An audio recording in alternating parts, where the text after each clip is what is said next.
ada yang sampai 75k satu motor. Sebenarnya daripada kecil hobi. Kita memang hobi motor. Saya sebenarnya start minat motor ni pada saya umur 12 tahun. 12 tahun. 12 tahun saya dah minat lah sampai sekarang.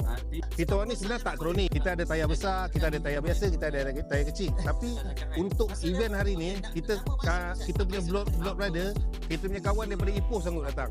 Ipoh sanggup datang, Manjung sanggup datang untuk menjadi program ni. Kira blog brother kita insya-Allah buat masa ni masih utuh. Benda paling gila kat motor ni kita modifikasi tanpa fikir lah kata betul. Tanpa fikir kos sampai kita sanggup puasa walaupun bukan bulan puasa kita puasa untuk motor. Terus terang saya cakap dalam Abah Dahaka Motorsport ada yang sampai 75k satu motor.